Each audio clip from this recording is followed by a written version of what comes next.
Hello everyone, welcome to an analysis of dance, where we discuss the movements and debuts of the Billboard Hot Dance charts in immaculate detail, with in-depth reviews of each debut each week. Well, the aftermath was going to happen. Shame on this week that it wasn't as busy or interesting as I expected. I mean, yes, we had 3 debuts, and at least a few of them are actually really good, but besides that, it just felt like resetting the charts, and given the quality is not as good as last week, I was a little bit disappointed. But you know what? If this is a sign of some of the stuff that's coming into 2025, I'm actually pretty excited. There's some quality that's really building at the moment, and I'm really looking forward to it. And where that starts is our top 10, where, yes, Smiles on It by Marshmello and Kane Brown is at number 1, but it is starting to lose out across the board, especially on radio. If it didn't have support on country radio, this would be falling a lot harder, considering pop airplay has thrown this out in record time, and thankfully, given the streaming is starting to stall out too, this might be on its way out slowly but surely. I can only hope that something comes along to fight it. It's not good at all. And it's also telling that 360 by Charlie XCX is still at number 2, where yes, the streaming is starting to stall out a little bit, but radio is so big on this, and really the fact that we're getting a radio carried Charlie XCX hit in 2024 is ridiculous. I can see this actually stabilizing, might possibly go to number 1 if it keeps going up the way it's going. But on the other hand, Guess by Charlie XCX and Billie Eilish at number 3, I don't see lasting much longer. I mean, it's losing hard on streaming at the moment, and given that radio is not touching this, it's even underperforming on dance airplay, which is really telling. This is probably going to end up continuing to fall. It is what it is. It's a great song, but I'm really surprised it got as high as it did.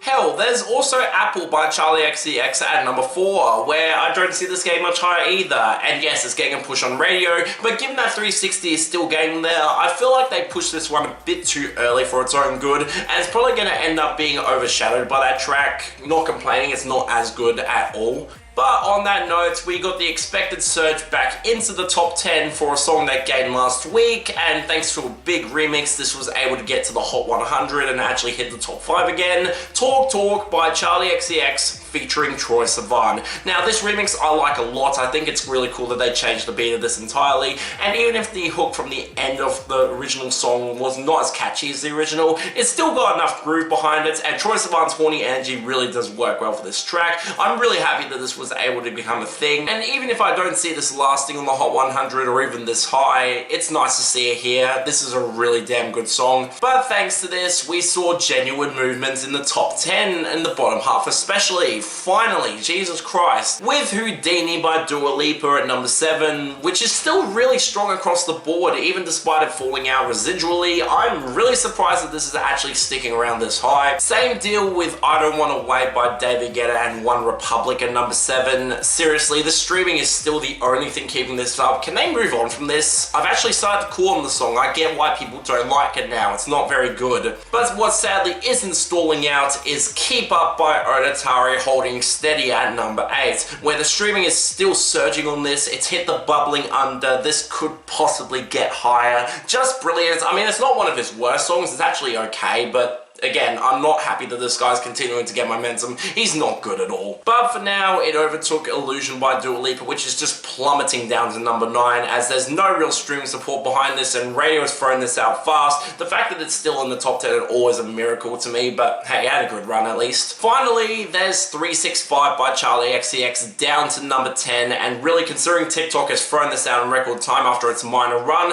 this is probably not going to stick around much longer. Honestly, I'm just amazed that it's stuck in the top 10 this long. But on that note, our falls and fall-offs, where really the majority of the fall-offs were Fred Again's album bomb as well as underperforming debuts, with technically the only notable fall-off being 10 with Josie because they hit 20 weeks. Lovely. But on that note, every single fall this week was a song that got rotated in last week, so let's just blow through these quickly. Fred Again saw the majority of these with Places to Be with Anderson .Paak and Chica, only taking a minor fall down to 24. I can actually see this sticking around, as well as sadly Adore You with Obong Jira at 40, and Just Stand There with Soak plummeting to 48. Honestly, the fact that the last one stuck around at all is really surprising to me. I thought it would have been gone straight away. But outside that, Never Going Home Tonight by David Guetta and Alesso featuring Madison Love took a minor hit to 36. I expect this to rebound pretty damn fast. And Don't Lie by the Chainsmokers and Kim Petras fell to 37. I don't see this having anywhere near the same level of momentum. It's not very good either. But as expected, in the aftermath of an album bomb week, we actually saw a considerable amount of returns shows this week, but really a lot of these comebacks were not all that surprising,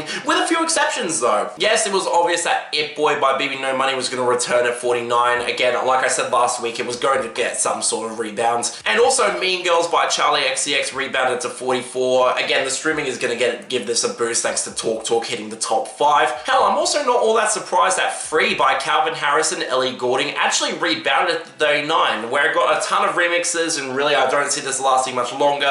It's probably going to be his first notable flop single as a lead artist, which is a little unfortunate, but you know, it is not really all that surprising. But outside that, there were a few surprises, like Kisses by Bless and Cameron Watson featuring BB Close at 46. So honestly, I'm surprised that this is still charting at all. And the most shocking for me, H+3 plus Poison 7 LUC JLo OT6 by Viaval at 47. This song left months ago on the week of Brad's album bomb. The fact that it's actually still here and actually rebounding this much, yeah, that's really promising. Shame none of his other singles are doing well, but whatever. But of course, where things get the most bloated are our jumps, and really you can split these into categories yet again. It's especially notable with Charlie XCX, as a lot of her album rebounded because of Talk Talk's momentum, with Everything Is Romantic at 31, B2B at 30, Sympathy Is a Knife at 22, and Club Classics at 21. Again, it's still kind of weird that so many songs from that album are sticking around, but hey, given the Brat Remix album is coming out in the middle of October, I expect a lot of these to surge even higher in the future. Just wonderful there. Outside of that, we had some songs that took some minor hits last week that actually saw some considerable boosts yet again,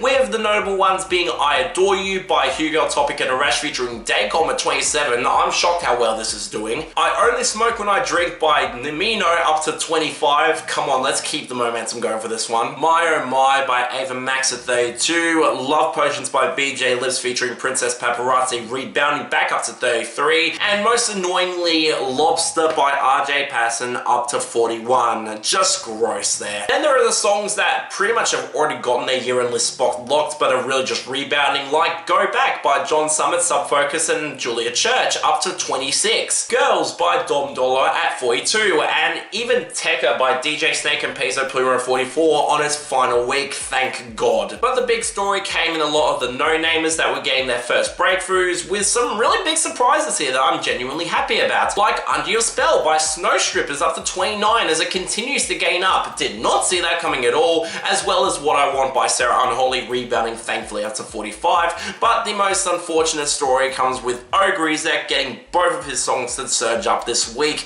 with Glory at 35 and Aura at 34. Shame the worst one is becoming bigger, but that's a different conversation. But on the topic of newcomers, our debut started off with number 50, Did I Tell You That I Miss You by Adore. Wait there if you see me.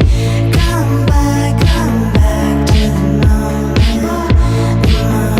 Did I tell you that I miss you? Another week, another no-namer that's getting a mild boost on streaming and possibly TikTok, and this is one of the weirdest ones yet. Adore are actually a synthwave virtual band that have so little information about them that researching them for this segment was really hard, but all I know is that based off their Spotify profile, they've only been releasing for a year now, with this song being one of their 2 songs to gain over 1 million streams, so I expect them to be an obvious one-hit wonder here. And thank God too in this case, because this song was just not something I liked at all. I get that it may be down to personal taste. I mean, I've gotten really sick of this brand of 80s revivalism in synthwave that's come through in the last few years, but even by the low standards I hold that genre, this is painfully weak and lifeless. There's barely any atmosphere to the song, the mixing is really strange as the instrumental just feels way too quiet, and the admittedly pretty synths just get buried under this whole mix. It doesn't sound good at all, sounds really amateurish and boring, and the vocals are neither interesting nor all that compelling in order to keep me invested through this. I just found this entire track really boring, and considering that a lot of the no-namers that cross over at least have some interesting production style, something this weak and limp just is not really something I ever want to come back to. Combine that with a runtime that's under 2 minutes where this feels like a fragment, yeah, this is not good at all. I do welcome these sort of no-namers charting, and the story behind this is at least interesting, but it's a shame that the music just isn't. This is not good. Skip it. Number 28, Break My Love by Rufus Du Sol. It's yours to take. We got more to make. check my love. It's there to stay.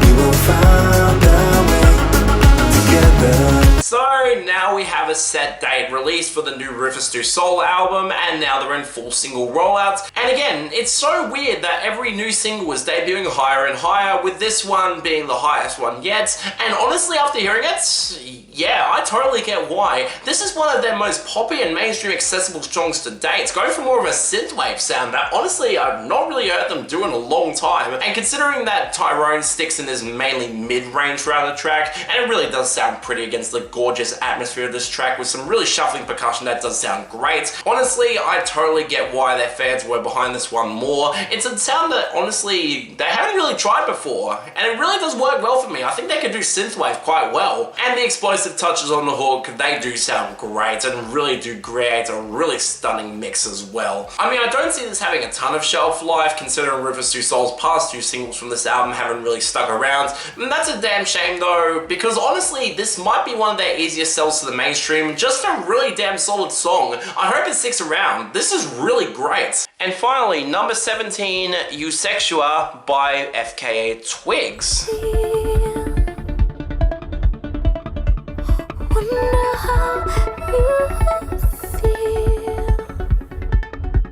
It would only be a matter of time before FKA Twigs would come back, especially considering the last time I covered her was back in 2022, and considering how much she likes to reinvent her sound, I had absolutely no idea what to expect with this track. I mean, that's with the acknowledgement that some people online have said that this is more down the trance route of all things, with the album centered around a lot of European genres that are pretty damn popular nowadays, and with this, yeah, they weren't wrong. This is a really promising pivot. I mean, obviously, FKA Twigs was going to put her own little spin on this track where it goes for these darker wavering synths against the distant shuffling percussion that creates a really stunning mix that eventually just crushes the entire song, including FKA Twigs' vocals where her higher pitch range really stands out and really does show the light in the darkness of this whole mix. Although given the distant wails of this track, it goes for a mix of the dance floor vibe with some really darker tension that I honestly found really investing, especially when you look at the content of this song. I mean, the titular word was actually made by FKA Twigs herself in a play on words with euphoria, to the point where Eusexua is the sort of feeling that you get where you have so much transcendental euphoria that it feels like you're being sexual. And considering FKA Twigs really challenges the themes of sex across this entire track, yeah, this production really does work well in exploring that vibe. It's dark as all hell, but also has a sort of angelic sound to it that sounds transcendental. I totally get the appeal behind this. I mean, I don't know how long this is going to last, considering FKA Twigs' run of singles haven't really stuck around all that much, even despite her being a lot more mainstream friendly than ever nowadays, and seriously, after that last album, I'm surprised she didn't get a hit from it. But given how accessible this is in comparison to her other songs, I'd like to see this stick around. This is actually really damn promising. A really nice word for her. I actually really like this song a lot. This is genuinely great. And look, as much as I love Break My Love, yeah, the best of the week's going to Eusexua by FKA Twigs. Just a really damn promising song. I'm really interested to see how the album turns out. For the worst though, yeah, it's easily going to Did I Tell You That I Miss You by Adore. Just a complete mess for me and an absolute miss. It's easily the worst of the songs here and pretty much the only bad song in these debuts, but I really hope it doesn't stick around too. It's not good. Next week, I mean, I don't really see Jamie XX getting a lot of impact, so I see maybe a few songs crossing over at best, but alongside that, we have the new single from Ava Max, so I really have no idea what else to expect, but yeah, I hope it's at least good. But yeah, that's all for this episode of an analysis of dance. See you next time.